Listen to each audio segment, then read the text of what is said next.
Hey, shalom, guys, and welcome to Wisdom into Our Ministries. I'm delighted to have my special guest. Normally, you've seen him do the every Monday uh, with me here at 3 o'clock, but he's visiting his son here in Florida, and I have the privilege to have Professor Mark Chavalas here in my house. How are you? Welcome. I'm doing Thank you well. for spending time with me. I'm glad his wife just fed us and we're quite sated. She can cook, huh? Absolutely. It's hard to lose weight in this house. Yeah. No, I'm delighted to be here, No but comment. I'm happy to be here with you. So I want to be able to share what we're learning in today's topic. Gotta be honest with you, I'm looking forward to hearing from it because it's not one of the areas that I particularly have focused my studies. So I've read some articles on it, and even to this day, I'm trying to understand it. It's basically about is the son that what happened to the son in the story of Joshua, when Joshua actually speaking to God, tell him, "Hey, stop the sun," and it happens, and there has been uh, pretty much a lot of questions in regards to that, Yeah. and I don't think many scholars really, only people who study ancient Near East or cultural background can maybe get it a backstory to Right. the story. Yes. And what we want to do is hopefully share with you information and make connections that may answer the question. We talked about the Nephilim, we talked about the Anunnaki. We're talking about certain topics that normally are not covered in the religious circles, and everyone has their opinions, but normally we do not go to the sources No. that will allow us to understand the topics better. And I'm glad you're in my house. Thank you for coming over. Yeah.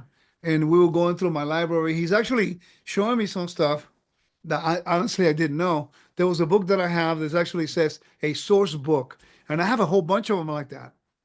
But he goes, "Hey, it's a source book," and he made an emphasis on it. And I asked you, why is that important? Would you mind share with the audience why having books that specifically that says a source book is important for your studies? Well, it provides the actual primary source, the original text that you're discussing. If you think about it, the Bible is a source book. It's an ancient text that has historical information in it. And so we have all these other ancient sources that potentially can shed light on the Bible. And so you have them for the Old Testament world.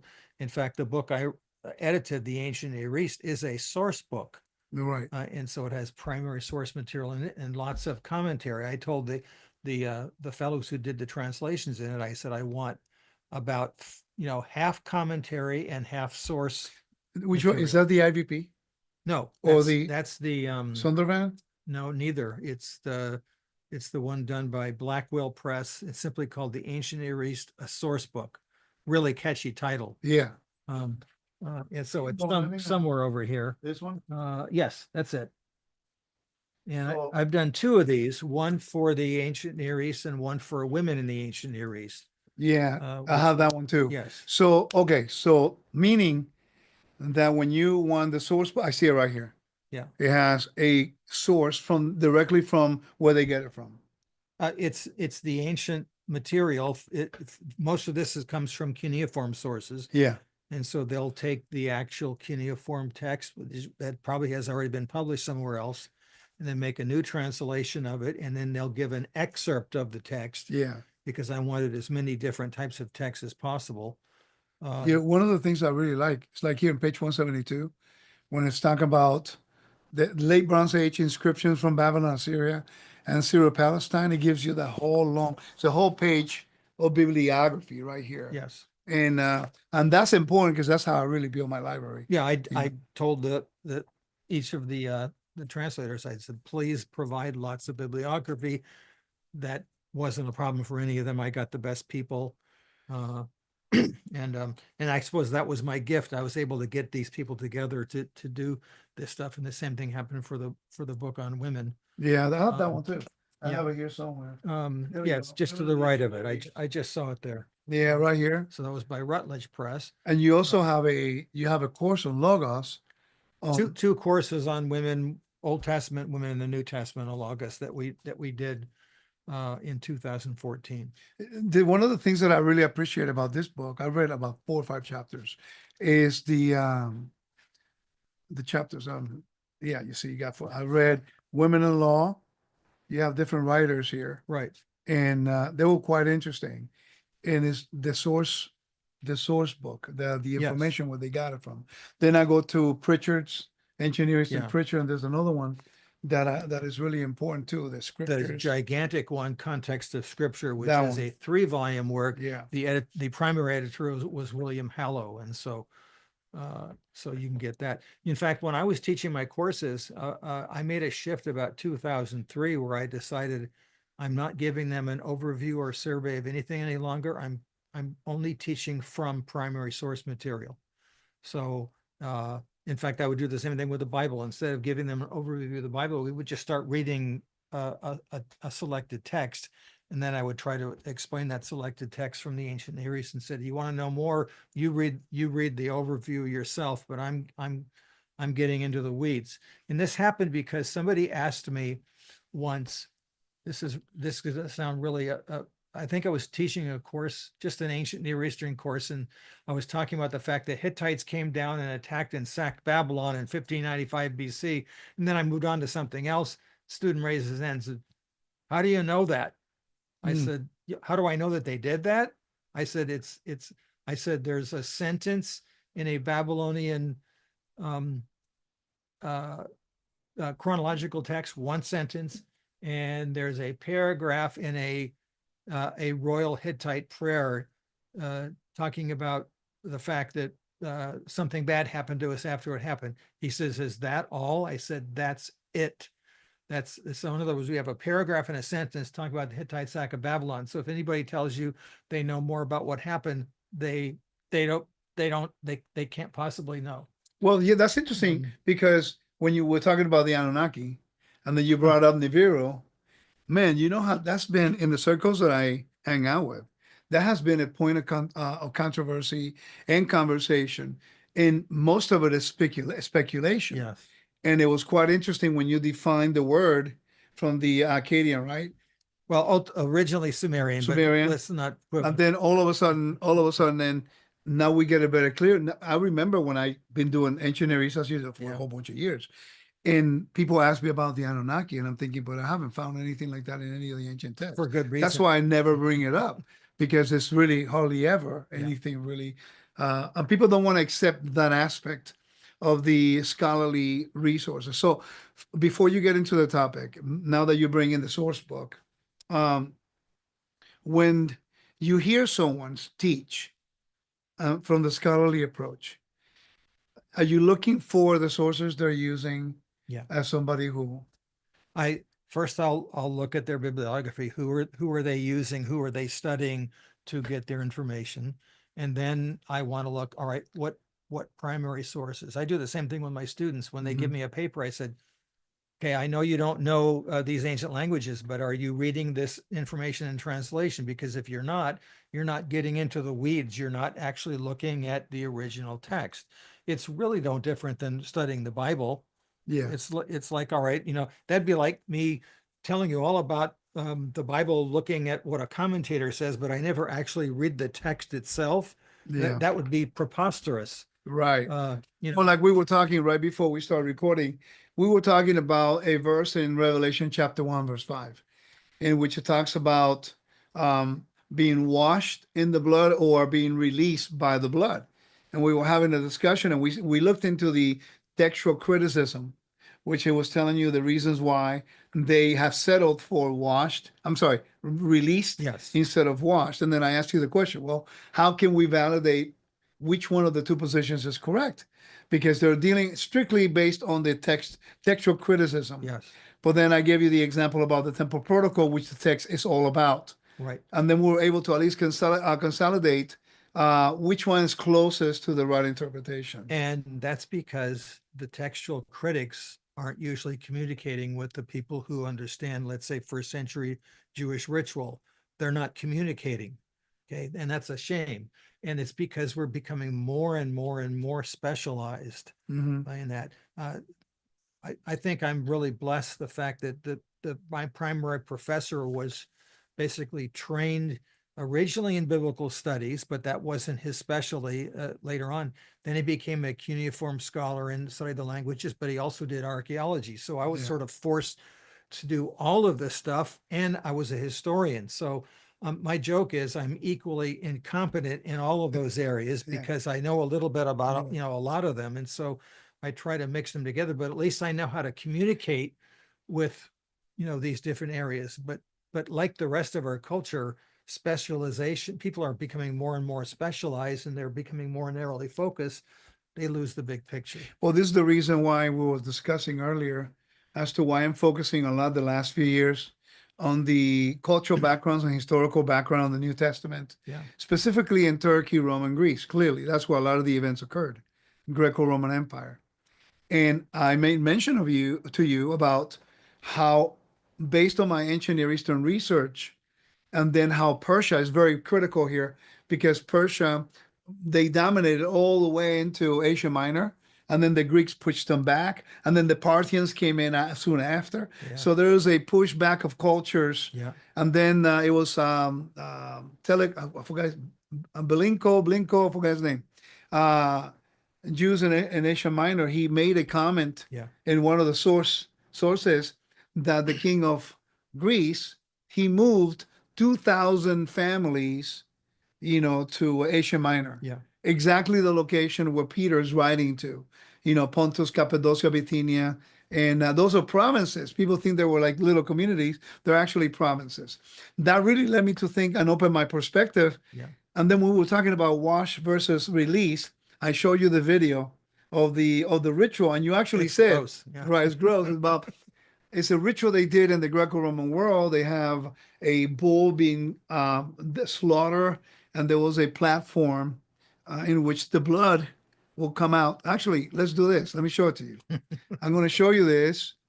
I'm going to actually share it so you can see, and then I want you to tell them where that comes from. Because as I'm showing them a ritual they used to do in the Greco-Roman world, it actually explains about what washing in the blood meant, which that's why I don't use that expression. It comes from a um, type of rituals that they did in the ancient Near East. Check this out.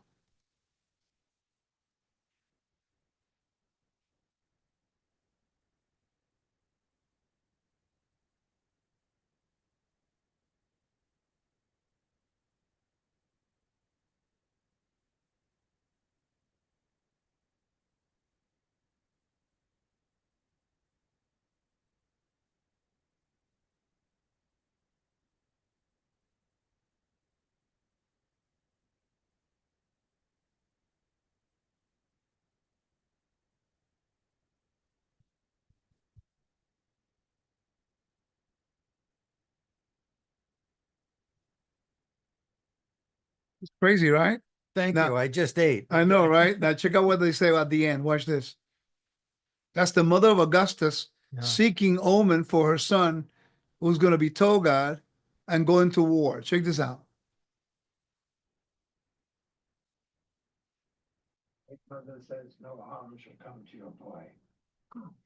You see, so great mother says, Yeah. this is syncretism at its best. So when we look into the text in Revelation 1:5 and it says washed versus released, and there's a textual criticism on that thing, and you don't understand the temple to bring clarity is using temple protocol. Again, it's in the Greco-Roman world. This is what they would have known. So you told me when you saw this, you said this comes from. Oh, the mother, this is Sybil, which in Anatolia and in Mesopotamia proper was the goddess Kubaba. Now I have to tell you, in Mesopotamian ritual, they don't have as much obsession with blood like this, but they Right. certainly do have it in maybe not as much in Hittite ritual, but certainly in the Greco-Roman world. They had an obsession with it, which really hasn't translated well into the modern world because we like our Greek and Romans to be intellectual Yeah. and very rational, and that's where I mentioned the book that the author you recognized, E.R. Dodds, Mm-hmm. who wrote a book showing that no, the Greeks were extremely pagan and did a lot of Well, stuff that's not appealing to us. did you think that maybe that's why Paul is emphasizing, and even Peter, about the sprinkling on the blood in the book of Hebrews, is talking about sprinkling on the blood, which is a Yom Kippur, alluding at Yeah. Yom Kippur. But now we understand why Paul was emphasizing resurrection, or John in the book of Revelation about the blood. They would have understood that language. Much more than us. Yeah, That's for sure. With that being said, you see, what we're trying to do is making connections before we get into the topic, just to give you a backdrop and an idea what we're dealing with. We're reading the New Testament, and yet we are removed from the culture. We're removed from the original setting in which these things were understood.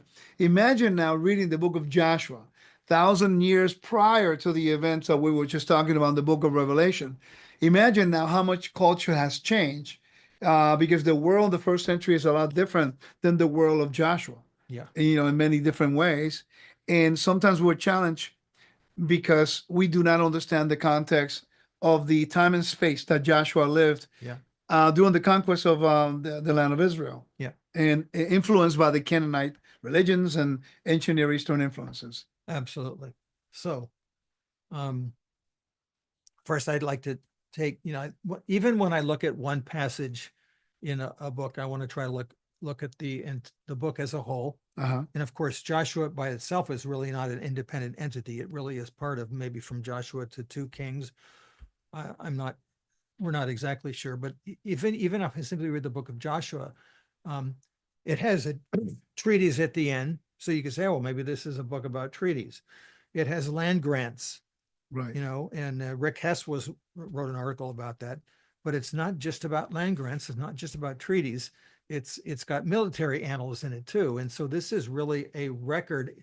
And I suppose you could say this about much of the Bible. It's a theological reflection upon these things. And so, in other words, we don't have the actual treaty. We have the well, maybe we do, but the point is, it's couched in a larger piece of literature that has narrative and land grants, military annals. By the way, the military annals in Joshua look just like the stuff we have from Egyptian annals, Hittite annals, and Neo-Assyrian. So if you're wondering where to place Joshua and all that, it's in the middle of all that somewhere. So it doesn't help us provide an exact chronology, but it does tell us we're right in the ballpark with this material. Would you consider the last chapters of Joshua a covenantal renewal, just Yes. like Moses did, before he passed away? I think that's exactly what it is so there, in fact, I'm going to guess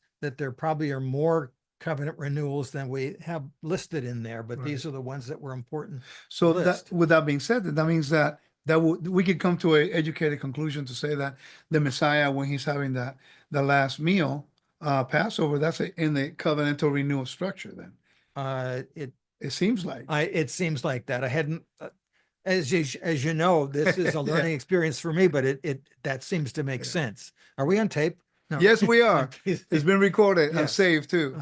And by the way, this is a fun part because by him covering a lot of this in the areas that he knows, it's allowing me to connect dots with things that I've read, that I have presented, but I'm validating the information too.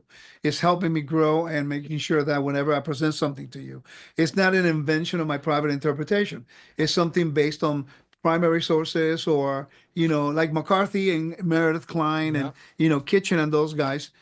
They wrote about the covenantal renewals, and they wrote about the connection, Mendenhall, the connection between Joshua and also with what happened with the book of Deuteronomy as a covenantal renewal thing. So whole ritual behind it, how Lee Evers ever studied, how they did it. It's quite interesting, actually. All of it is. So tell us about the biggest mystery for me. Okay, so how can that be? And don't ruin us, please. Like I like to find a Mesopotamian under every biblical rock. Right. And so to me, this is a suggested way of trying to understand it.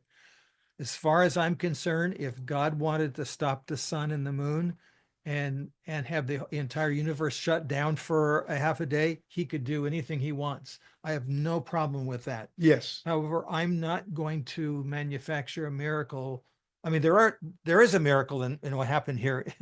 And the funny thing is about the miracle, I think it's the hailstones, Right. more than anything else. But the point is, I'm not so much trying to explain this away as something else. I'm trying to explain it in the context of the ancient Near East. That's all I'm trying to do.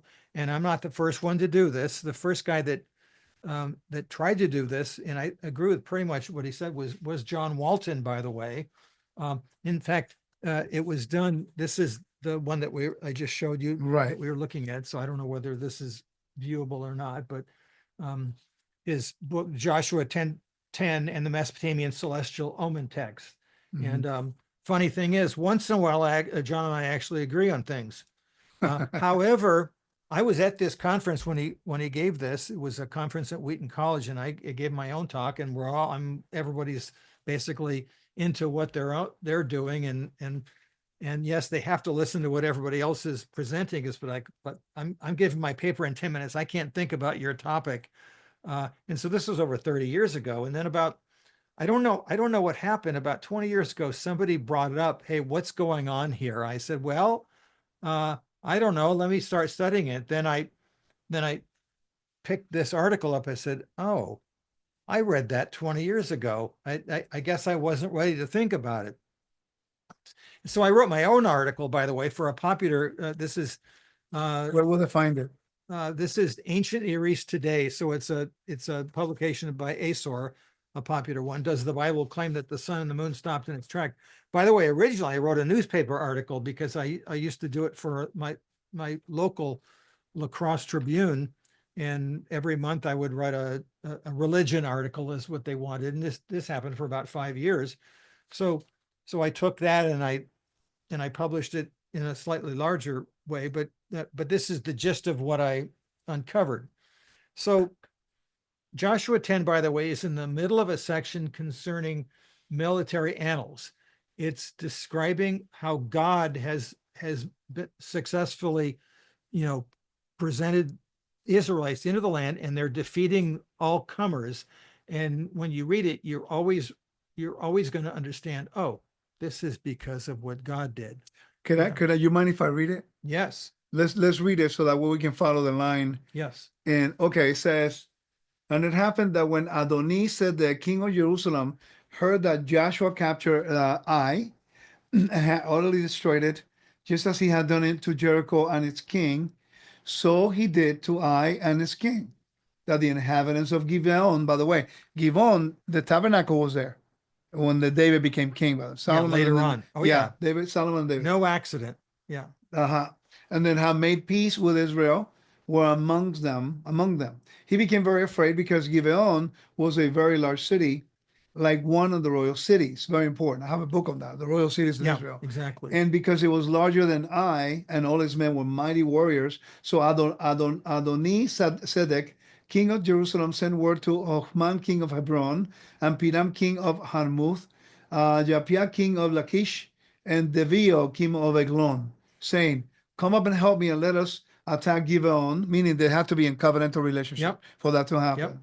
Because it has made peace with Joshua and the Israelites and the 5 kings of the Amorites, the king of Jerusalem, the king of Hebron, king of Harmuk, and the king of Lachish, the king of Eglon, and gathered together and went up, and they and all their forces, and they laid siege on Gibeon and made war against them. I think that's actually a good place to stop for just a second. Sure. Because what's happening here is,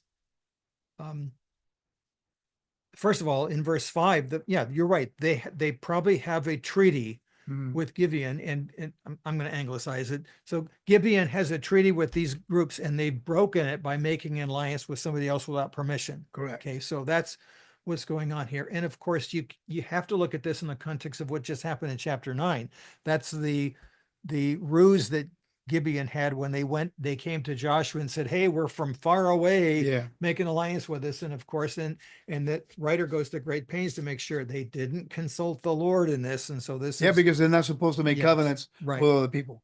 And especially without permission. Right. And so you already know it's going to be bad, but it also helps explain what's happening in 10. why would the Israelites care about this issue? In other words, this seems to be an in-house problem, but since they made an alliance with Israel, they feel compelled that they're going to have to go and help out Gibeon. Right. Okay. And by the way, all the people that are mentioned here, you think, people say, oh, the Bible is just a fairy tale. Yeah. They made up all these names. Well, though we haven't found any of these kings in particular, if you look at the Amarna letters, which are contemporary letters from Egypt, they have um, the king of Jerusalem, and these names are all good names. Piram, that's probably an Anatolian name like Priam, who's Mhm. famous in classical mythology, from Troy. They found a lot of information in Lachish, by the way, Yes, archaeological yes, and information there, Lachish. for And sure. so it makes sense. We know the names of some of the kings of Jerusalem from the Amarna letters. Adonai-Zedek is not one of them, but it's a good name and it makes perfect sense. Yeah. In other words, this is just sort of general background information. It's really no different than what you find, let's say, in Genesis 14 with the kings that Abraham fights with. I wrote an article on that. That it's clearly, it's put it this way: if it isn't historical, it's they used everything that they knew to make a perfectly, historical, reliable looking thing. But when you do that, you have to assume it's probably that it's historical. So anyway, go ahead.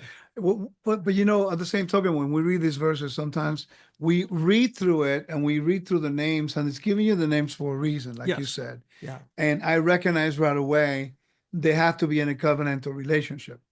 Yeah. So with that being said, it establishes the premise that the ancient Near East, the way that function between kings was through covenants. Yes. Which Exactly is right. something that we do in a way, but differently through Oh, yeah. contracts. Oh, yeah. You want a house, you have to have a covenant with the lender.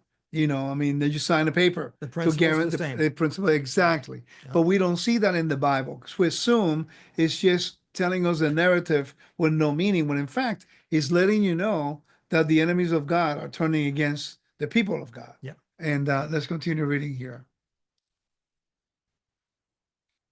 All right, says, and the men of Gibeon sent word to Joshua at the camp at Gilgal, which is right on the western side, the eastern side of Eastern Israel, side. but the western side of the Jordan. That's going to be important. Yes. Do not abandon your servant. Come up to us quickly and save us. Help us. For all the kings of the Amorites who dwell in the hill country have gathered against us. So that Joshua went up from Gilgal. By the way, it's the archaeological evidence still there. One of the things we're going to stop this year in May, my Spanish tour, we're going to stop there as we're coming down to Jericho. That's Says, great. so that Joshua went up from Gilgal, he and all the fighting men with him, all the best warriors. And the Lord said to Joshua, do not be afraid of them. I have given them into your hand. No one will withstand you. Joshua came up upon them suddenly and marching up all night from Gilgal. And the Lord threw them into panic before Israel, who struck them with great blow at Gibeon and pursued them by the way of the ascent of Beth Horon and struck them as far as Azekad and Makedah. And they were fleeing from Israel, and they were on the slopes of Beth Horon, and the Lord threw huge stones from the heavens on them as far as Azekah. And more died by the hailstones, and then those from whom the Israelites killed by the sword. Let's stop Go for ahead. just Yes. a Okay. second. And by the way, I know that you think that when you look at a narrative, it's all sequential. Okay. The Hebrew mind doesn't always work the same, because I think what's happening in verse 12 is actually, in other words, we've just been given a summary of the first part of the war. Right. I know it says, then Joshua spoke, as if this all happened. Now something else happened afterwards. I don't think so. I think that this is something that is occurring, in tandem with all of this. And chronologically speaking, I don't exactly know when, but it's certainly not after. And I'll try to explain why I think that way. First of all, so Gibeon is now basically cashing in their chips with the Israelites. Hey, we made an alliance with you. Guess what? We need your help. We're your servant. And of course, in that alliance, that's a typical Hittite alliance where, if you're the big king and I'm the little king, one of the things that we get in our deal is that if I get attacked, you're going to come and help me. Right.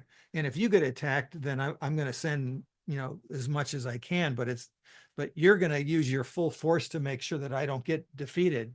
And it's of course in your best interest too. Right. So that's what they're asking here. And if you go up just a teeny bit, all right. So, and by the way, the kings and the Amorites, that term Amorite there really is sort of a generic term meaning all the Westerners, because most of the names of the kings are not ethnically Amorite. They're in fact, they're all over the map. They got Anatolian names. They've got either Hittite or Hurrian names. Some Mixture of people. yeah, it's just, well, and of course, that's exactly what basically northern Syria, Syro-Palestine was, a mixture, a land bridge. And so we have, multitudes of different people groups, and we know that they're all there Which, at this point. which by the way, will prove that Israel was an important bridge between Asia and North Africa, Yes. and the influences of Yeah. all those people coming through. Will the Sea people have a lot to do here at this time? Yes, I can't tell you exactly where this all fits in with the Sea people, but it does somewhere. Okay. And so I'm going to be very emphatic. They're either just before this or just after this. Oh, thank you for the options. Yes. In other words, the answer is somewhere in between Yeah, yes yeah. and no. So you think about it. It's so 7, Joshua went up from Gilgal, he and all his fighting men, all the west warriors. Well, now we're going to be more specific, because it's not as if God spoke to him afterwards. Joshua probably doesn't move until verse 8, when God's speaking to Joshua. Now, of course, God could have given him a verbal prophetic statement right there, but I'm guessing that Joshua probably did this through the Urim and the Thummim. Mhm. That's my guess. Okay. There's, what do we do? And of course, And the tabernacle was standing in Gilgal, and they would have, and there is evidence that they will go to the high priest at the time Yeah. to confer with them the will of God. By the way, Yeah. the Jews, they have in Judaism, they tell you that there were supernatural miracles what happened with the Choshen, the breastplate, in which they believe that when they ask, God what to do, that some of the letters will pop up like 3D type thing, Yeah. letting them know what to do. That's according to the Midrashim and the Midrash, what they say. And so it's either that, or in other words, the mode isn't particularly important to the narrator. All he wants to know, all you need to know is that for Joshua, he found out that yes, we're not only should we go, we're going to win. But that's an observation I didn't think about. Yeah. Although I studied the temple, as you know that. Yeah. But I never really connected when it says, and the Lord said to Joshua, because I was focusing on verse 12, like you said, duh. and the story, and in reality, this verse 8 is what triggers everything, because he had to confer with God before doing anything in relationship to war, because God is the king of Israel at that moment. And every ancient Near Eastern peoples did this before a battle or anything really important. In fact, you think about it, if you were in the ancient Near East, you would have done it before you got married. You would, doesn't matter what culture you're in, I'm not going to make any important decision. I won't even buy a car without consulting a deity to find out whether this is a good thing for me to do or not. And by the way, it usually costs me some money to do the consultation, kind of like reading your palms or like we just saw with that video.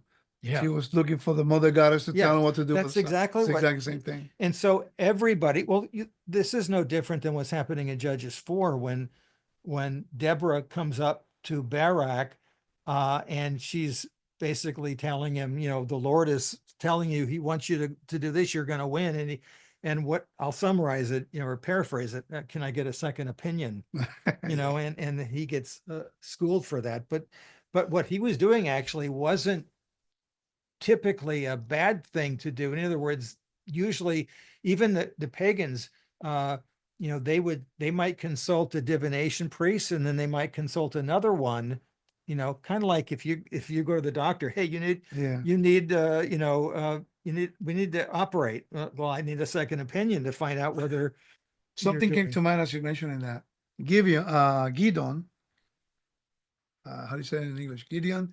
Yeah, Gideon. Yes. Gideon, when he was going to go against the battle, the tabernacle already has been, Yeah. there was the tabernacle, I think, did that happen before or after Samuel? I think the tabernacle was That's destroyed after, after. that's, no, wait, no, Samuel's afterwards. That's before. Right, but it's interesting. He also looked for an omen by putting the fleece, Yes. as a sign that God will actually be sending him. But remember, in those days, there was no king in Israel. Everybody That's that what was I'm writing saying. their own Exactly. writing. So he was doing that. That's interesting because all of this is coming based on that one verse that I never really thought about in that perspective. Although I study the temple and I understand the protocol, but I never thought about it because we're still connected with everything has to be in sequence. When in reality, the Yeah. narrative don't care about that. They're trying to tell you something. Yeah. So now, in terms of temple protocol, it's like Rico 110 Mark 1. Okay. So anyway, but you know what I'm saying? And so Yeah. now, but then you look at what Joshua does. So he gets the statement. And by the way, like I said, ancient Near Eastern, even every classical king would never go out to battle until they consulted the gods or God to find out. And so the difference, really, if you think about it, is what is God telling Israel? You can consult, but only me.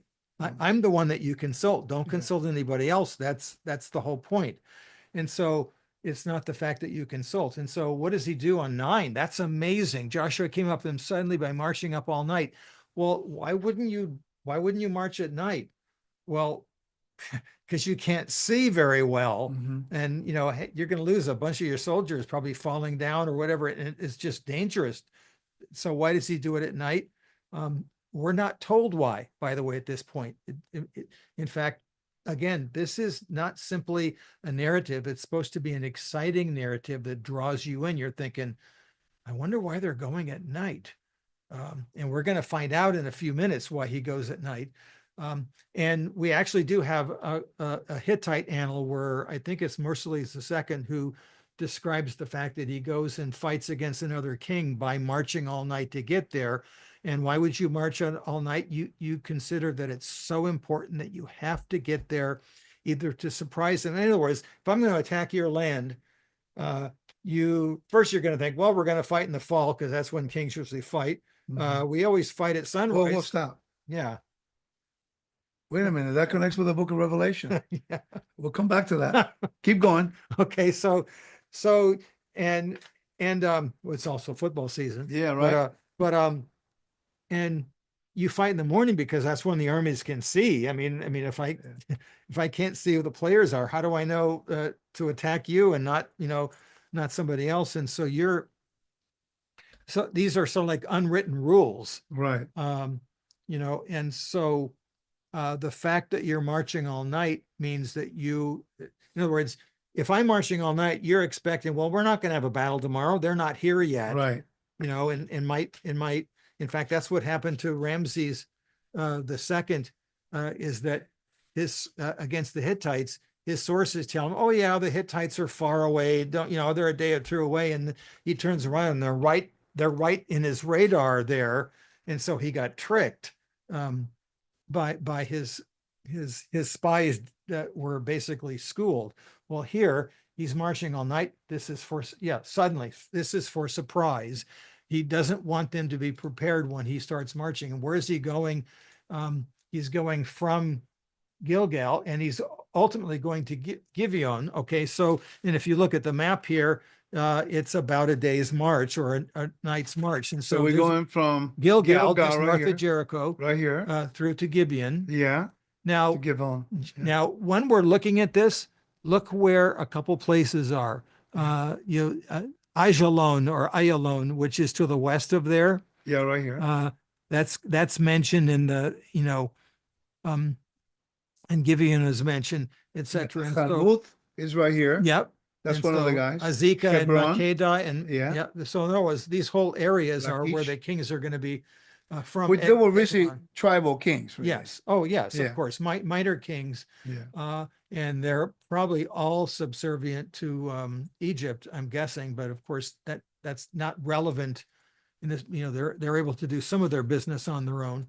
So anyway, so they're marching from Gilgal to Gibeon, and we're told something really cool about what happens, when they get there, and they during the fight, which is, In other words, the specifics of the fight, we're going to be told later on after the poetic interlude. And for us, that's almost like a secondary thing. Like, well, there's lots of battles. How often does the sun stand still? Yeah.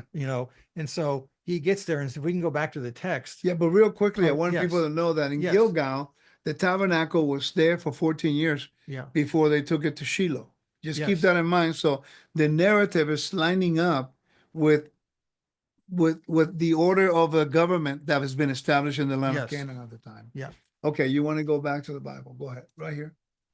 All right. So what happens when they get there is 10.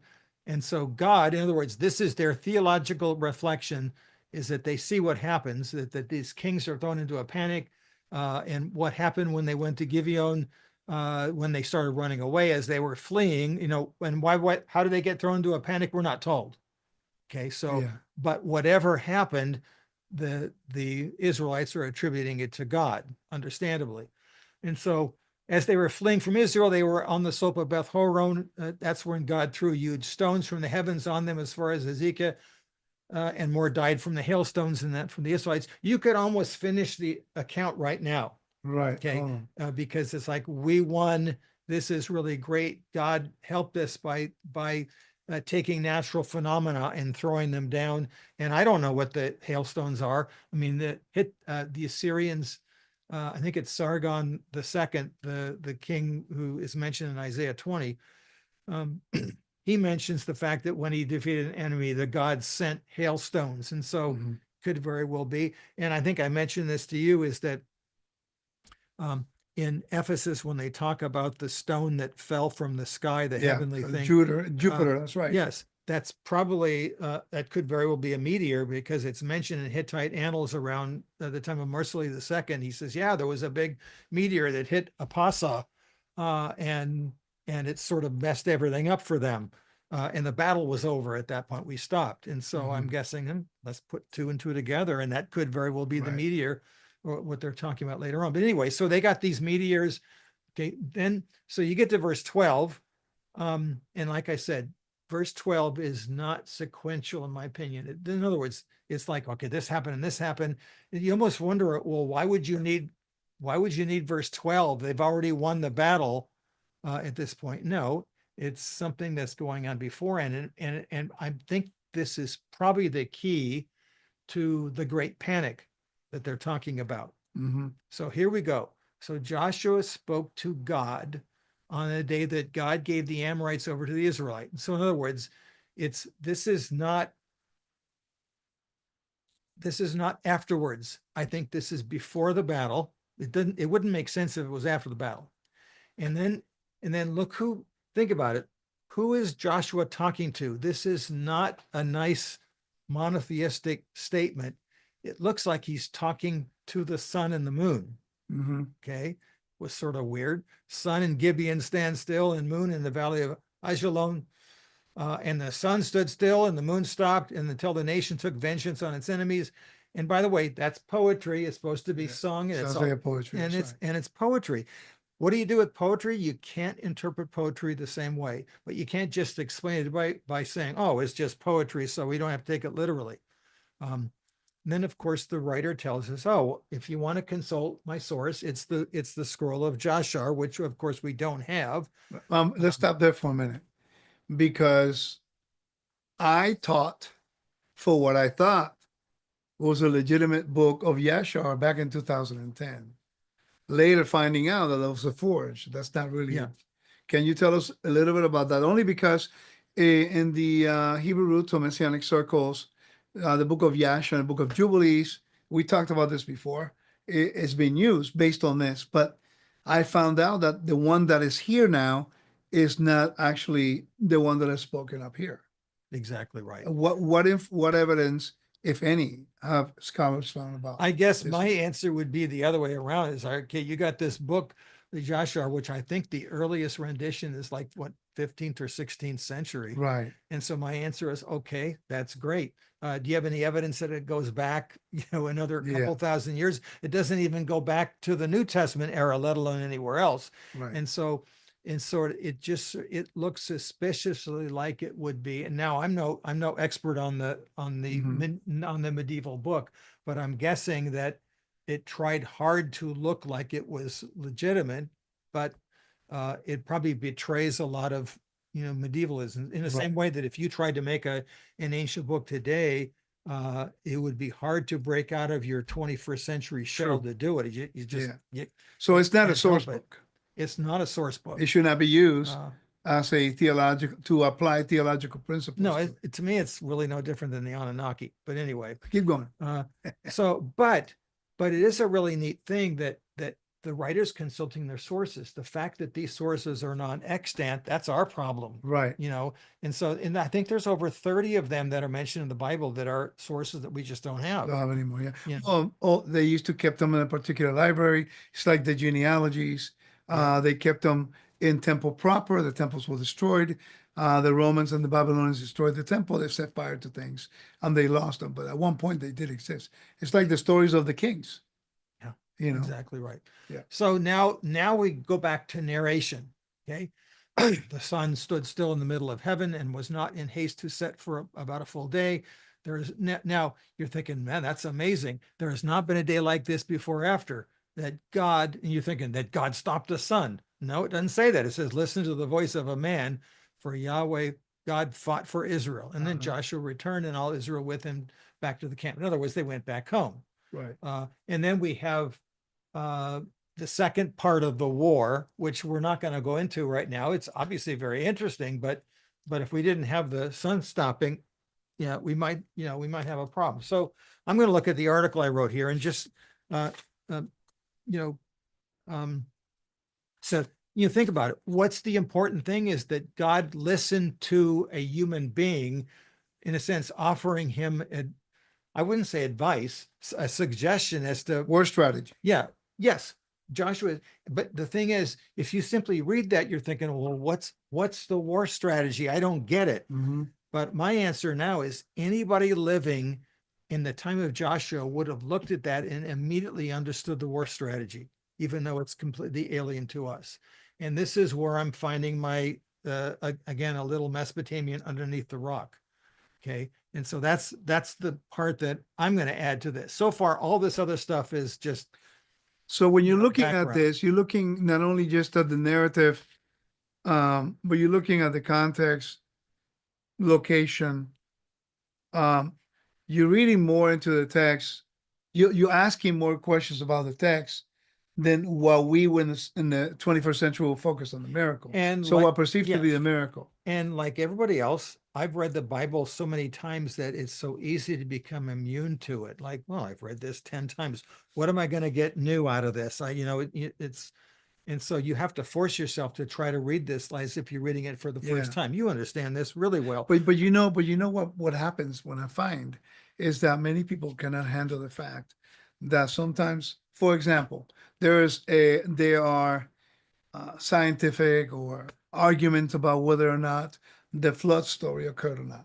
I believe that it did. Yeah. But let's just say an example that it didn't happen. That is an epic. Okay. But what I come to realize is, although maybe to some people it didn't happen, but you cannot disregard the story behind the epic. Yes. In our case, we cannot disregard the story behind the event that we believe it happened. But then you compare with the Gilgamesh and compare to the other ones, you're going like, wait a minute, God is sending a message. And if it didn't happen the way I thought it did before, my answer is, oh, God's still on the throne. Right. I'm the one that's got the problem, not God. In other words, I gave you this book to read and you've misunderstood it, and God's going to say when you come up, he says, that wasn't my problem. I gave you a brain, you can figure it out. And I'm not trying to be sarcastic about that. I gotcha. But again, we're trying to do this in 2025 with I'll say it like Rush Limbaugh used to say it, half my brain's tied behind my back because I'm missing something. And so I'm simply trying to get back to what the ancients would have understood. So what would they have understood about this? I mean, that's almost 3,000 years of history we're trying to deal with. That's a lot. We don't even know our own United States history the last 300 years. Can you imagine trying to read a text so far removed from our environment? And this is the challenge that we have. And By the way, he visited today. We've been here all morning, and one of the things that I did, I brought him into my library, and I began to show him the books that I have. Why is this? Because I wanted to get an idea from him. He knows a lot of the writers. He knows um, every single book, publishing house of the books, and he was able to tell me, hey, that, for example, the Yale Anchor Bible. Not only were you able to tell me, hey, that's good, but you told me something about it that I didn't know. Then another publishing the same way. Yeah. They're liberals or they're conservatives or they're this. So now, and then you mentioned the book that I have on my Logos, in which is an all old resource, 100 and Yeah. how many? 30 years? 125, 30 years. 125, 30 years. And what's interesting, you did not disregard the book. You just told me, if you read it, understand that we get a lot more information now, but it's going to give you an idea how they used to think about this topic 125 years ago. And that's interesting. I read my sources chronologically backwards. In other words, if I'm doing a study on, let's say if it was just the temple, or let's say the temple Yeah. in the book of Joshua or whatever, or I'm just making it up. I would look at the latest resource because they have the benefit of knowing everything that's been studied in the past. Then I'll go backwards to find out, oh, here's how this person thought. And then I might look at the earliest publication to find out what people were thinking and how that's changed over time. Yeah. Oh, actually, they had a good thought back here that's been ignored. I'm going to go back to that thought.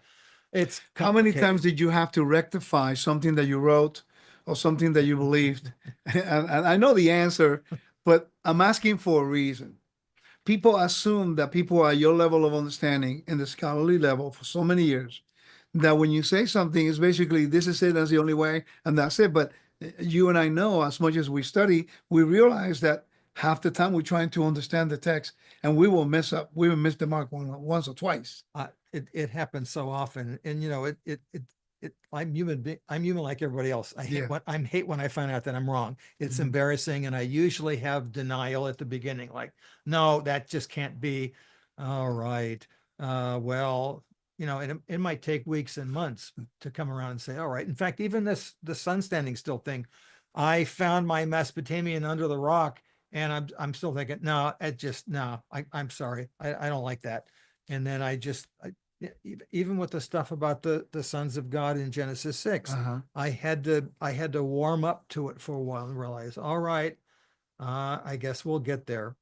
So if we go back to this, Mhm. let's go back to the map for a second. Okay. Now what is the Bible says, sun and Gibeon stand, or let's get back to 10 here for a second. What verse you want? Well, it's, the poetry. Oh, sun, stand still at Gibeon. Oh, moon, in the valley of Ajalon. All right. Right Okay. here. Now I'm no astronomy person. In fact, I think in my article, I said, I'm not an astronomy geek. I'm a Mesopotamia geek. However, if the sun's at Gibeon Uh-huh. and the moon's at Ajalon, it's morning. I think the sun goes that way, if I'm not mistaken, and travels east. I've been on this from east to west. I've been on this planet long enough to know that much. And so that means that when Joshua's asking for that, it's morning. Well, kind of the text tells you that. Yes. Well, it doesn't say morning. Night, Yes. but you can get to that conclusion. Oh, yes. Okay. You're but right. we don't think about it. But no, but I always said just the opposite. Oh, he asked God to have the sun stand still so he could fight longer. But that's a logical conclusion based upon misinformation. Mhm. Okay. The information, if you simply read the text and do nothing else, it's morning. So why does he want more time? And my answer is no. He has no interest in more time. He doesn't need more time. That's not the point of the issue. So that's when we start looking at this, and this is where I will give full credit to my colleague, John Walton, that the argument here is that this is understood if you look at this from the context of Mesopotamian celestial omen study. You're thinking, why would I do that? And why would that even be, Mesopotamian is way over there. What does that have to do with these guys over here? All I'm going to tell you is that it's going to be everything. So let me just read, so I'm going to read what I wrote because then I think I can do it in a nice way here. So what on earth was Joshua asking for? The phraseology in Joshua 10, 12, and 13, that's the poetry, sounds suspiciously like the vocabulary used in Mesopotamian celestial omen texts. In fact, it is clear that the relative position of the sun and moon played a role in determining military movements, and kings consulted omen priests who told them whether a particular solar or lunar juxtaposition was propitious for victory. All right. Okay. So I'm one of the pagan kings. You're one of my omen priests. Okay. Hey, the battle's coming and I don't know what it is. We don't want to do from what I hear, we don't want to do it tomorrow. And you're going to tell me, don't do it tomorrow, sire. And it's really no different than in ancient Greek history, the very devout Nicias, the Athenian general, wants to leave Syracuse. They've lost the battle, and all he has to do is pack up and leave. And he says, we can't leave yet. There's a lunar eclipse. And so it's a bad omen for us. We have to stay. And what happens? They get annihilated. Yeah. And so he misunderstood things. But the point was, even at its own expense, when the Athenians asked the Spartans to come and help them at Marathon, the Spartans' response was, we can't come yet. It's the festival day. Can you hold off? In other words, the gods will help us if we do it at the right point. So strategy is trumped by, I suppose, heavenly strategy. In other words, you have to make sure that all of heaven lines up with me. And so, in other words, even if I have high ground, I'm not going to fight yet until the gods tell me it's a good time to fight. And even if it means that the other army got a lot closer and I'm not as strategic, I'm still going to wait. So the same thing is happening here, is that a Mesopotamian king, or even a king in this area, the Amorite king, they're going to wait until the stars line up, literally. Yeah. Okay. And I think that's what's happening here. And so this is from a text. You're going to love this. Where did it go here? Yeah. A Wikipedia, just to have it. This is something called Enuma, Anu, Enlil. Yeah. These are Mesopotamian lunar texts. There's about 70 or 80 of them. They're mostly from the Hellenistic period. Okay, that means the period of Alexander the Great and after was very, very late for all of this.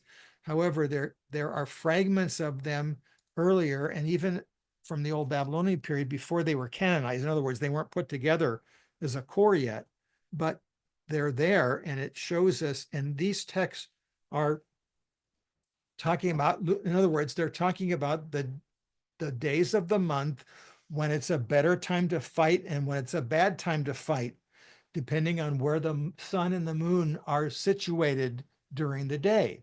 Okay, I'm not an astronomer, so if this sounds infantile, it's because it is. It's the best way I can do it. We do know that in the temple, according to Ezekiel 44, verse 23 and 24, also in order to determine the new moons, you have to understand the times and seasons. Yes. So we do know that it will be logical. Yes.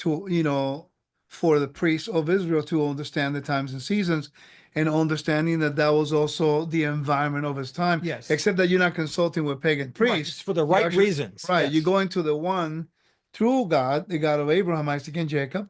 And, clearly you would, by the way, if a storm is coming, don't go to war. There's going to be a storm. Yeah. That's not being divination. That's the God of Israel basically telling through the priest, it's not the time to go. Yeah. We don't have to ask, at that point.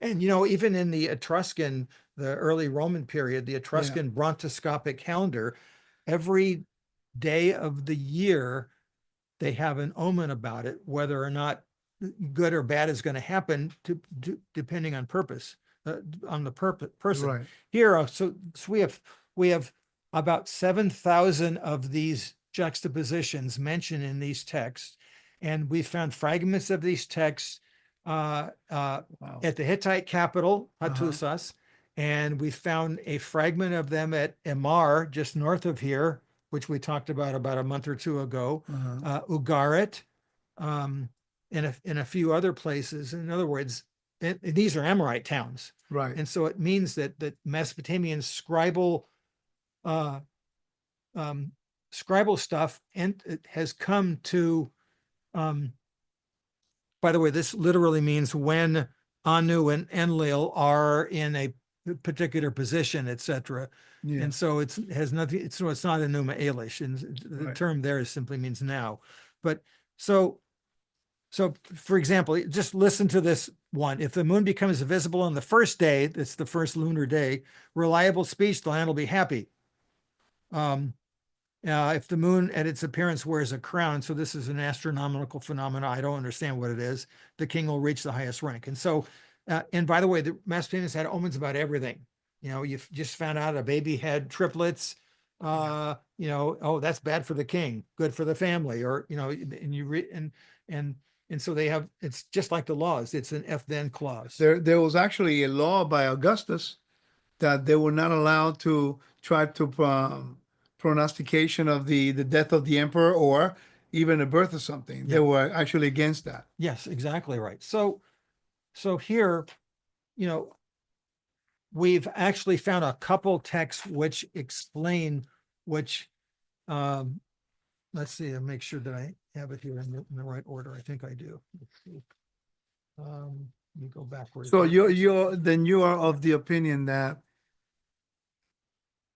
it has to do with something literal that happened that is understood by everyone at that time. Yes. So here's an omen. Here's an omen from, this is from the Neo-Assyrian period, so it's a little bit Right. later, but like I said, the earlier editions go back well before Joshua.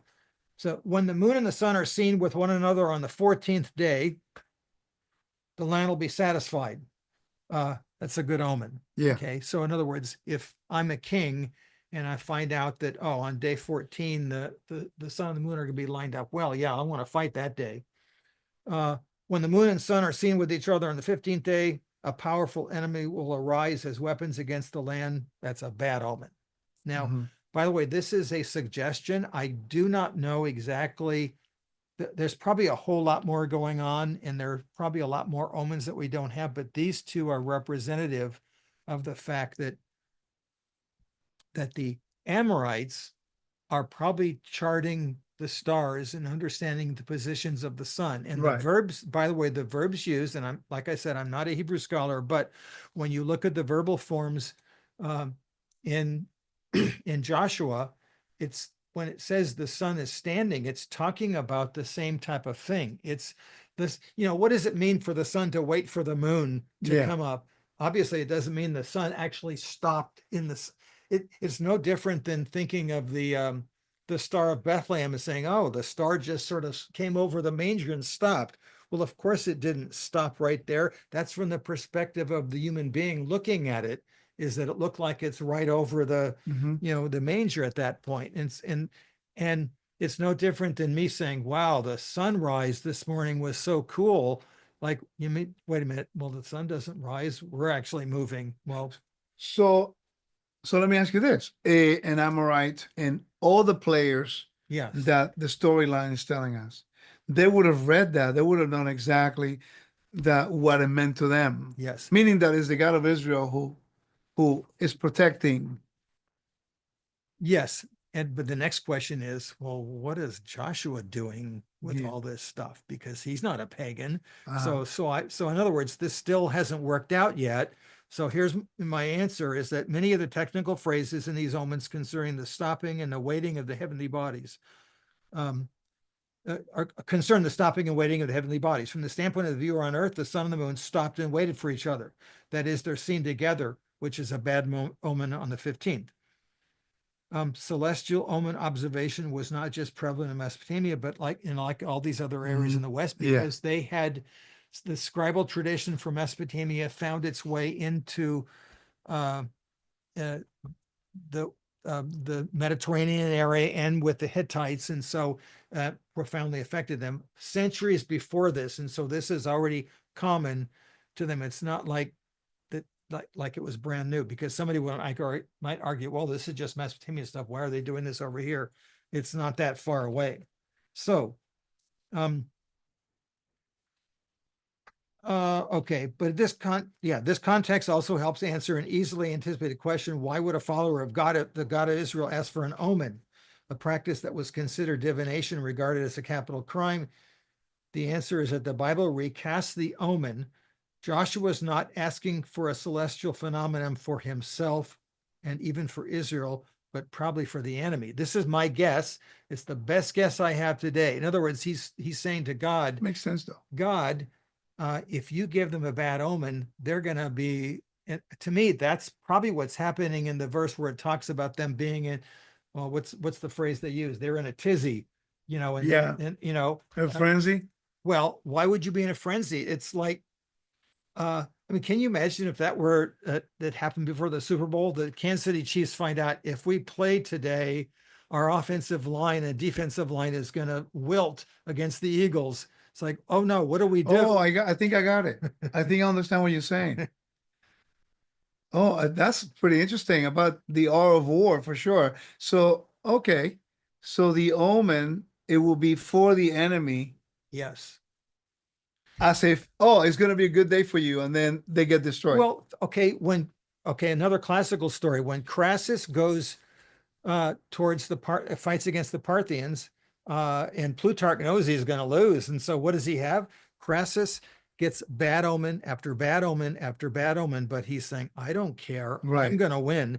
And so he even falls off his horse or something, which was a bad omen, but he even ignores it, knowing full well the army's looking at that and said, uh-oh, this doesn't look good.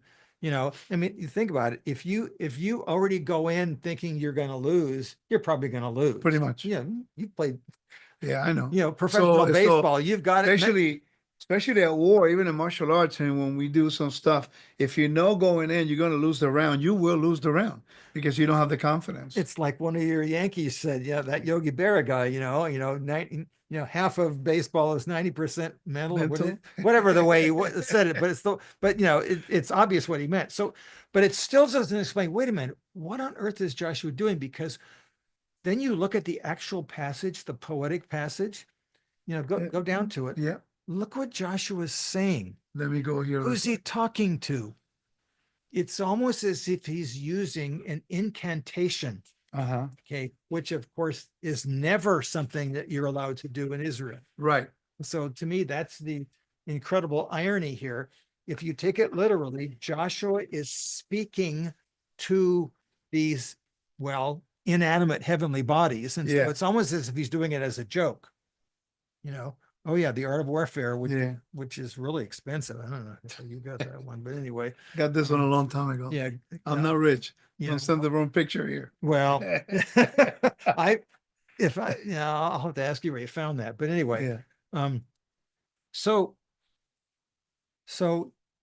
I'm guessing right there, he's speaking in incantation. By the way, when you go out to battle, you're going to have a divination priest if you're Mesopotamia. Yeah. And you're also probably going to have an incantation priest, because once you find out what the divination is, somebody else has to now speak either a blessing or a curse to make sure that what you're hoping to happen is actually going to happen. And so you're letting the gods in on it. Oh, so is that why the Ark and the Levites were always leading up front? I think so. And there was in the Bible, in the book of Deuteronomy, has a Levi, always the priest of war, by the way. It's called the priest of war, leading them a war. It also shows that you really believe what you're saying. In other words, I'm going to have the priest go first. I mean, I know they're told to, but it's like, if they go first, at least I know that they're on board. Right. But the interesting, which I never connected, is you mentioning ancient Near East, how their priests were always with them to hear from their God. And we see the same thing in the Bible, because the Bible actually sends a priest to them with war, with them to war. Well, remember Barak, he correctly also states to Deborah, if you're going with me, I'll go. You know why? Because if you go with me, at least that means you believe what you're saying to me. Right. Because if you didn't believe it, why would you go? They're going to lose, but I'm going to tell him he's going to win, but I'm not going. Yeah. It's like the Muslims, the leadership, they send the kids to be martyrs, but they themselves don't go. So I don't know whether this was on the 15th day, but it was probably in a day that was a bad celestial or solar omen. the fact that these two, in other words, when the sun and the moon are juxtaposed in the sky at the same time on this particular lunar day, that was a bad omen. So that's my guess because it's the only one we have. And so it doesn't mean that this was the specific one. But it would have lowered the expectations. Joshua is now taking on the pagans by playing their own game with God's permission. In other words, can I mean, we're not in on all this. God and Joshua obviously are having a much more detailed conversation than what we have here. This is a summary of it. And when it says that God listened to Joshua, Joshua must have said something like, God, what do we do here? I know that they believe that such and such is a bad day. How can we get them to fight, on this day? What's it, in other words, what's going to happen? How are they going to figure all this out? And so does that mean that God actually manipulated the sun and the moon to be in a particular position? I don't think he needs to do that. Yeah. And we're not privy to all the other details here. We probably didn't, the ancient thinker didn't need to be. They can probably just look at this and figure out, oh, yeah, this is one of those lunar, omens that we're doing here. So we're not necessarily minimizing the Not victory. at all. I think we're just trying to understand how it worked, because in reality, if we look into the astronomical interpretations, right? Yeah. Then we have to look for, like, for example, I'm reading right here. This passage has been interpreted in light of various. Let me read this. This is in academic AI. I don't know if you Yes. know about Liner. Liner is an academic AR which cites sources. And I just put in astronomical interpretation of Joshua, Yeah. chapter 10, verse 12 and 14. So that's a point of reference. And it says, this message has been interpreted in light of various astronomical phenomena, invoke an attempt to reconcile the scripture and natural events. That's interesting that they've actually done the research on this. Yeah. And it says, one popular interpretation suggests that the event described in Joshua 10, verses 12 and 13 correspond to an annular solar eclipse. NASA astronomical records indicated that such an eclipse was visible over the central Israel, corresponding to the geographical area Gibeon, October 30th, 1207 BC. That's interesting. I didn't know this. It says the hypothesis holds that the Hebrew text poetically refers to the moon as obscuring the sun, casting a shadow and causing a halt to daylight rather than to elongating the day. And my answer to that is that's interesting. If you read the text, that's not what the text says. Exactly. Yeah. So this is interesting how you can get Yeah. this interpretation, but then you can look into what the text says, and then we have to make a decision. Are we going to believe the text, Yeah. or we go back and forth to, I understood what you meant. And I think it makes sense to me, understanding engineering the way we study it, that he is irony. Well, but also just think about it. You and I can have differences, but we all always agree on the fact that whatever our differences are, we're going to go back to the text. Absolutely. And so when Yeah. so if you disagree with me about something, I'm going to say, oh, look at the text. Right. And you're going to, and so the difference will be maybe how we interpret it, but we're always, on the text. If we don't, if we try to manipulate the text to make it look like an eclipse just because we want to make it make sense, Yeah. we've already lost. We've already made a mistake. And it's interesting because it also continues this exegetical debates and challenges, right? Yeah. Yeah. Phenomenological language. Like other ancient texts, the passage may use phenomenological language to describe celestial motions as perceived from Earth. This does not necessarily imply a violation of natural laws, and it would indicate the author's attempt to communicate divine intervention in relatable terms. View or perception of time too. And then you have like mythological comparisons. That's what we were trying to do just now. The passage also have been studied in the context of ancient Near Eastern mythology. Celestial bodies also represent gods in these cultures, leading some scholars to view the description as part of a broader mythological framework the sun and moon standing still could be poetic imagery indicating divine act that subvert pagan conceptual. And that's what we're trying to submit to you. Yeah. That there's what the text says, and I'm inclining with you about what the text says. You know, we normally in the 21st century, we look for the miracle. Yeah. But I think Right. it would be simpler if we understand the surrounding nations, how they thought. I think I understand. I never really thought about it from that perspective. Well, and here's my summary paragraph. Jews and Christians believe that God can do whatever he pleases, including violating natural laws, causing the sun and moon to stop in their tracks. But one does not have to manufacture a miracle where the biblical text does not call for it. To be correctly understood, the Bible must be read in its historical and literary context. Only then can we mortals respond in awe. In other words, Right. what's the miracle here? Think about it. It's almost as an aside when it says that God listened to a man. Right. You're thinking, Yeah. what? I mean, because you think about it, every time it talks about the fact that there was never a day like this, the first thing people think about is, oh, the sun stood still. Right. But then you read the text and you're tied to the text and say, oh, my mistake. It doesn't actually say that. And I don't know about you, but that happens to me all the time where Me I'll too. think that's my traditional Yeah. view of such and such. Oh, have you actually read it? Well, I think I have. Actually, that happened to me so much that I have to learn to empty my cup and start from scratch. And that's the reason why I started learning ancient Near East and Greco-Roman world.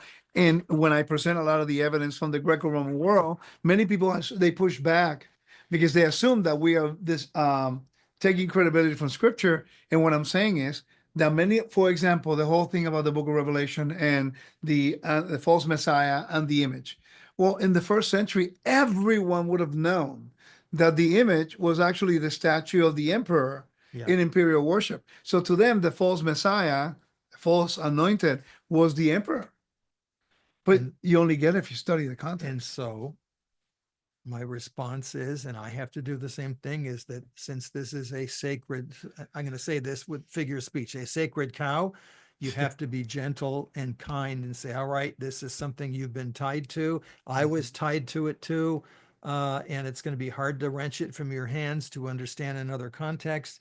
And even that context is a work in progress. Right. You know, so, you know, be patient with me and I'll be patient with you. I suppose that's so. one What do way you to look think? at it. So It's what do you hard. think Joshua's going to say? We'll see Joshua in the kingdom, and we're going to be all excited. Hey, Joshua, how are you? And he'll say, "Who are you?" Say, "Well, we live in the 21st century, and we were studying the book of Joshua. Book of who?" And then you say, "Hey, by the way, it was a great miracle. The sun and the moon stood still. How did you do it?" And he's going to give you the real He's reason. going to have it's going to be a knee slapper. He's going to Right? say, that's pretty funny.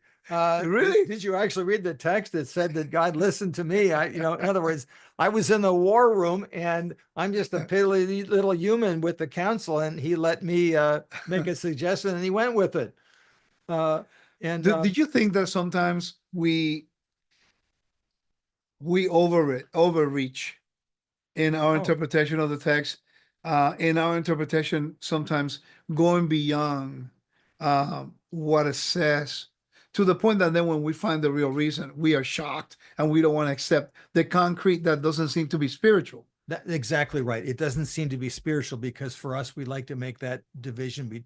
The Bible is this, and I'm saying this, I hope it didn't sound sarcastic. The Bible is this sacred book and everything else is different. So only sacred stuff is in here.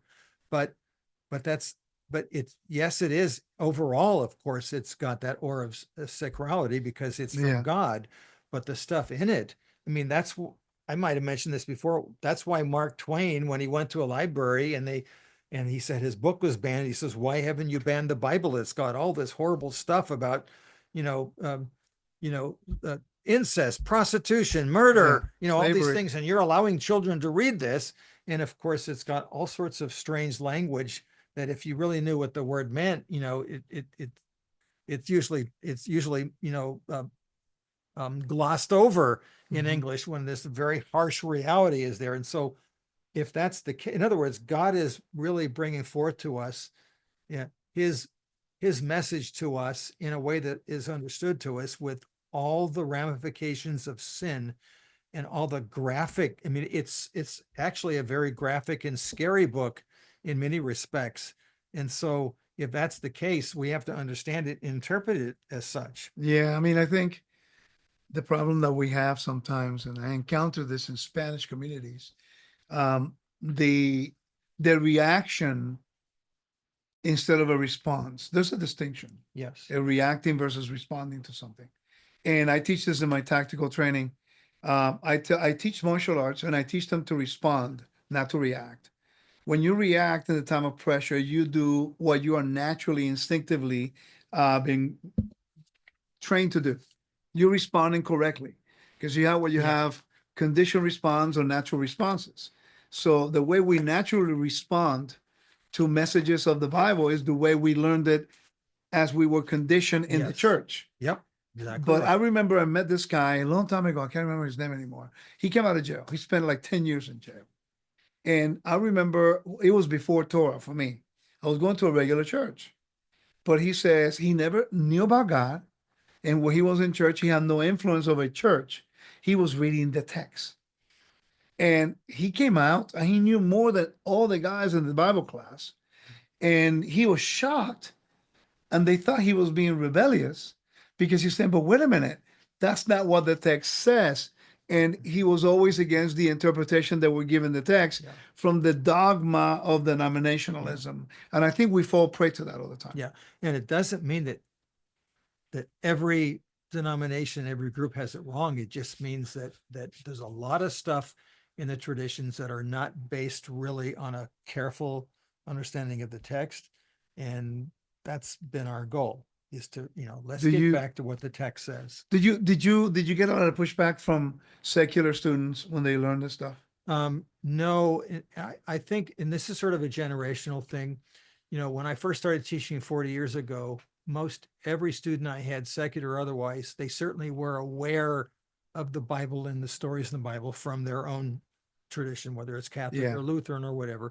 Um, a generation later, that was probably maybe 50%. Now I would say it's much less. In other words, I have students who were blank slates, and not only blank slates, they assumed a hostility towards the text.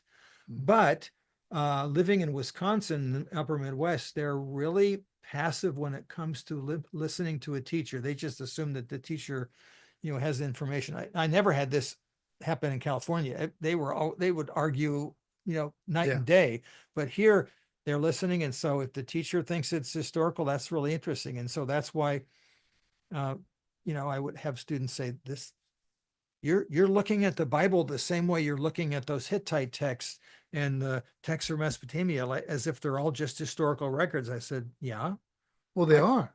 Well, but yeah, you and I Yeah. might say, duh, but Yeah. she's saying, but I never thought that. I just thought it was all fairy tale. I said, well, obviously these are theological reflections by the writers, Right. but it's no different than what they're doing in any other culture. And so if you're going to look at Hittite texts and think they have historical value, you have to look at the biblical text in the same way. And that's all I'm doing. And since I was doing it in a secular environment, I was doing it rather dispassionately, like, oh yeah, here's a text and here's a text and here's a text. And I've just sort of added them and put them all together. And then they, of course, they get to start thinking, oh, I've always thought this was fairy tale. Now he's forced me to think it's something else. What do I do with that information? Well, that's not my problem. But do you realize that even in the church system, there are many people who believe a lot of the stories are not really true? Well, you think about it. In the 19th century, in the Victorian world, the Bible was there basically as a Sunday school lessons. When they first started deciphering the cuneiform text, one of the first ones that Rawlinson pulled out was about Sargon and his conquest of Samaria. I wrote down. And as soon as he figured it out, it's like, uh-oh, this actually happened. It's not a Sunday school story for our benefit. It's a real event. Right. In other words, all the characters, where they thought it was part of a facade with no backing to it, now they're, if this guy's real, that means they're real, and they're real. So And they're the movie is not a fiction. Yeah. The movie is actually based on true events. Yes. That's what I'm saying. And so when you confront people with that, then one of their, and I try to say is that usually when people have unbelief, there's probably a spiritual reason behind it. It's not usually an intellectual one. But when you take off that intellectual facade, like, all right, I can just dismiss it because it's a fairy tale. Well, now I can't dismiss it. It's not a fairy tale any longer. Oh, my excuse for not believing is one of my excuses has been taken away. What do I do with that? Right. Well, that might take days, months, years. I've had students write me 10 years later and saying, I took your class at such and such. And I'm thinking, oh, that's nice. I don't remember you, and I was an atheist at the time. In fact, I had a young lady write to me that she's not so young anymore. She said, I remember you had a January class every morning at 8 a.m. for 3 weeks. I hated going there. I think she was from either Japan or China. She said, I just hated it. I had no interest in this. And, but then I found God, or I found somebody else to talk to me about God. And then I remembered the stuff that you talked about, and I put the puzzle together. I'm thinking, really? I didn't. I mean, like, and Yeah. of course, that's how God uses you. You have no idea what you're saying that's going to make an Well, impact. on that's someone. really what happened to me when I began to study the structure of covenants. I told you earlier that I was doing research on I wanted to learn about covenants. I figured at the time I was going on the route of speculation with conspiracy teachings and things like that. And personally, I thought I'm wasting my time because I learned something a long time ago. If you have to defend your position more than teaching it, you're wasting time. Yeah. So I decided to go more of a structured fundamentals like covenants. Yeah. So I started reading Clay Trumbull's book, one of the blood covenant, threshold covenant, soul covenant. I started with those three, and I learned a lot until I stumbled into the Lopez article I told you about, and then Yeah. Mendenhall, and then McCarthy, and then Klein, and those guys, Moshe Weinfeld, your stuff, and also John Walton. And I'm thinking, wait a minute, I need to reevaluate a lot of the things that I believed in the way that I thought. And it has made me more of a believer because when I read something, I'm going like, whoa, you can tell me that may not be a real event. But even if you don't believe it's a real event, let me tell you the message behind it. Yeah. And now, either whether they believe in it or not, Yeah. there's a storyline that reveals who God is. Yeah. And that's exactly something right. that I never thought about because I used to think, no, Genesis 1 is all about the timetable 1,000, 1,000 years for one day, and it's 7,000 years, and the earth was created in 7 days. And then I listened to one of the stuff that you taught or you wrote, and then some other people about the function of the earth. And I'm going like, wait a minute. It's irrelevant whether or not it was here a billion years before. Yeah. It means that God gave function out of Yeah. time and space. God's a little bigger than us. Right. Yeah. And it made me realize that I cannot be so dogmatic about certain things. So constantly I have to try to empty my cup and go into resources that I may not. I got to tell you, Mendenhall, some things I like, some things I didn't like. Of course. But the thing that I had to learn to do was reading books of people that I didn't like their conclusions. Yeah. But their source was right on point. That's exactly what I do. I already know that when I read such and such, or I read John Van Ceder's, brilliant guy, I already know I'm going to disagree with his conclusions, but he did all the homework for me. Yes, right. And That's right. and that's great. I can take this, this, and this, and this, and because of my background, I can say, all right, I'm not going to come to this conclusion, or maybe he forced me to come to that conclusion, or just it's very humbling.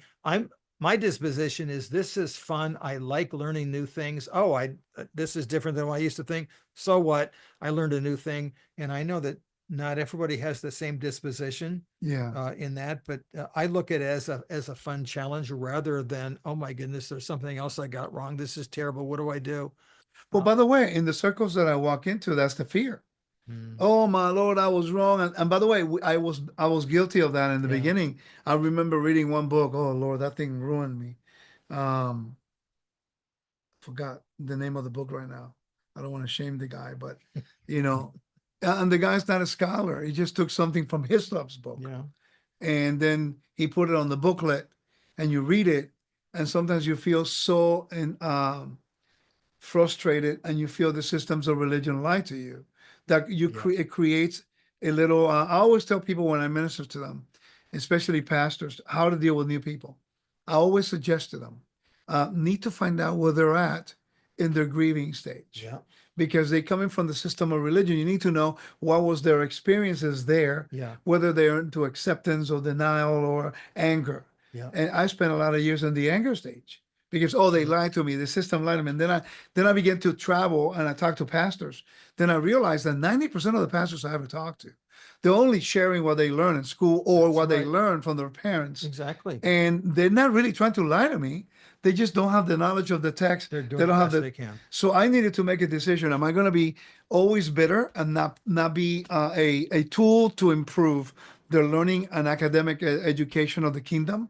Because they're bitter and I was upset and I was wounded by Yeah. somebody a long time ago.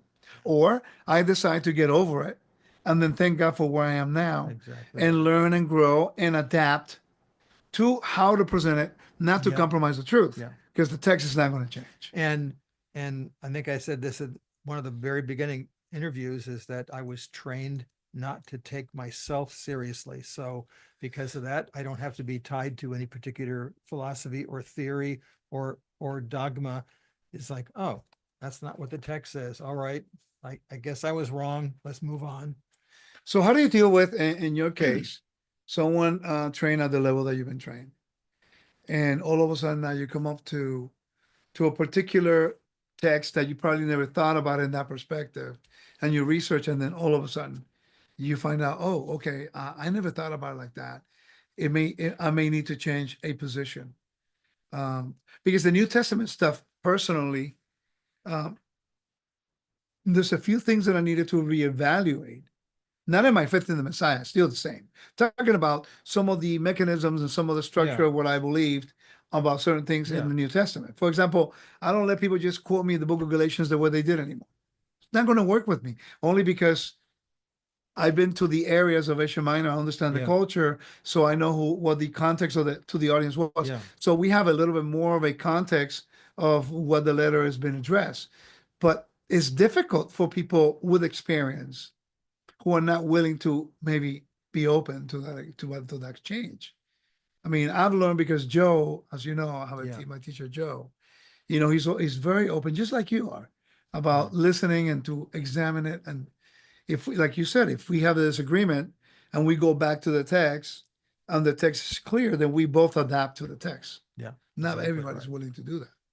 It's Kind of sad. It's really part of it's really a statement on life in general. Really, if you think about it, it's Mhm. really no different than you coming along maybe towards understanding food allergies or anything Yeah. that we talk about.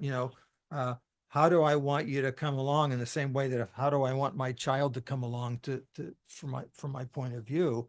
It's not like by demanding it or browbeating them. It's by example, by showing them and realizing, they're very independent. They're on their own journey, just like you and I were. And so and so it might take them longer, it might take them shorter, but we have to give them grace. In other words, it's the fruit of the spirit. I Yeah. mean, it's like I have to give them grace, Yeah. I mean, realizing that, I've got my own blind spots. I've said 1,000 times. And if they weren't blind spots, I would know where they were. but the difference is we spent a little time talking about temple stuff Yeah. before we started, and you're always very honest and clear about the areas that you know well, the areas that you do not know well.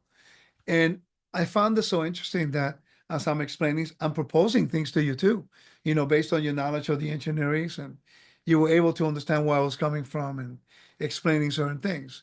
And I just find this so interesting that, and I'm going to be transparent, and I'm going to tell you, my biggest frustration is I could talk to somebody uh, like you at your level of education and these things, knowing that there may be some differences that we never really talk about because it's not really the point. But I'm pretty sure if we start talking about it, we will do it in a way that will be so respectful, just comparing notes, looking into the information, because we know through our experience that there are times when we are so dogmatic about something, Yeah. and then you find the reason that, wait a minute, the evidence here points that I may Yeah. have to adapt to the research. And I just wish that sometimes the kingdom of God would be more open that way. Instead of be so dogmatic about, for example, somebody makes the comment about, well, minimizing resources. We have to believe what the Bible says. But As yeah, if those are two polar opposites. exactly. And then all of a sudden I said, well, if you want to be sola escritura, solo scripture, Yeah. then you have to go back and read the Hebrew and Yeah, the right, Greek. exactly right. Go through every single one of those manuscripts, and then Make sure you have the right manuscripts. that's too. right, Yeah. because then you have to pick which manuscript lines up. Yes. And by the way, we already read today that even the scholars are trying to figure out in how many documents they're reading, which word are they going to define in Genesis, Revelation 1:5. Is it wash or is it freed or released? Yeah. These are the scholars. Now, when I propose to you the other side of the coin, which is using temple language, and I propose to you that we, through the temple understanding, we can identify which one of those two Greek words line up more with Yeah. the context, then you go, oh, that makes sense. Yeah, that makes sense. But, and you said it, they're not considering the whole story. And I think maybe I'll try to summarize. I think ministers often believe that if they act if they act too transparent, as if I might be wrong about this, but this is what I think, they might think that that's dangerous for their congregation, but it's not. The opposite. It's the opposite. Oh, Yeah. this person's a real person. They're in process just like I am. And I mean, we're dealing with human beings. We're human beings. In other words, we're flawed. They're flawed.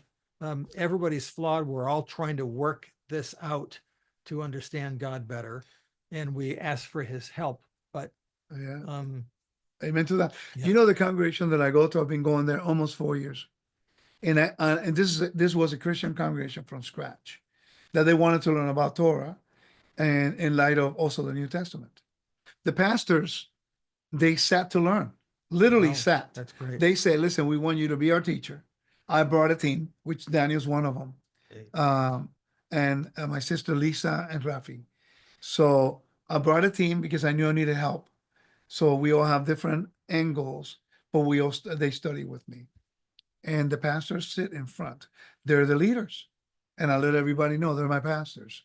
And we Yeah. submit to them as the leadership. Sure. But they were so humble to say, no, we don't know. And they sit in front, take notes. Good for them. And they have not lost 1 ounce of credibility in the congregation. Amen. On the other hand, has been very encouraging to a lot of people that may be afraid to say, I don't know, let me sit down and learn, because I'll lose my congregation or I'll lose power. We already proved that if you have the proper perspective and attitude and you're willing to learn, you're going to have people like myself and some of my students who are not there to usurp your authority or take away your members, because none of us belong to nobody, only to Messiah.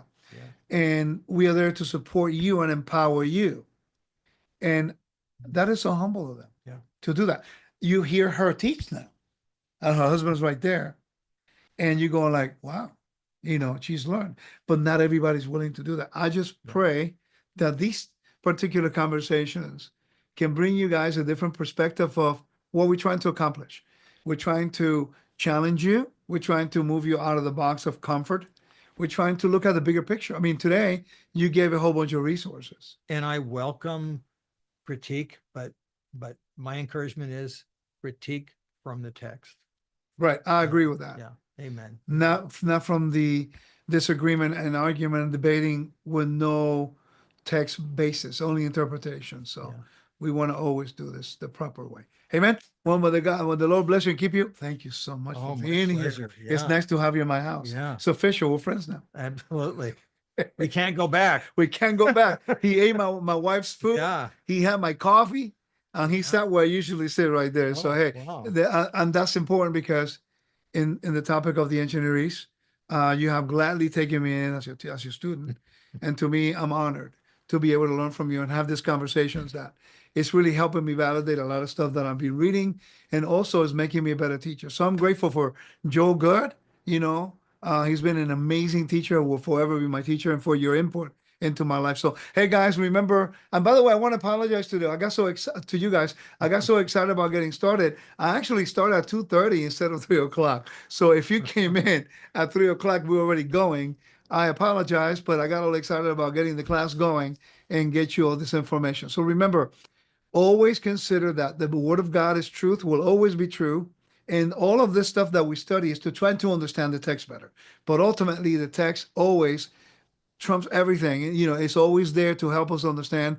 But at the same token, remember that they live in the real culture, a real time frame, and a real environment, that we need to tap into that world so that we can get a little bit more clarity into what God is trying to tell us and how the biblical narratives is trying to convey a message and how God moved in the midst of a pagan world. May the Lord bless you guys and keep you. Thank you for joining me. We'll see you guys next week. Bye-bye.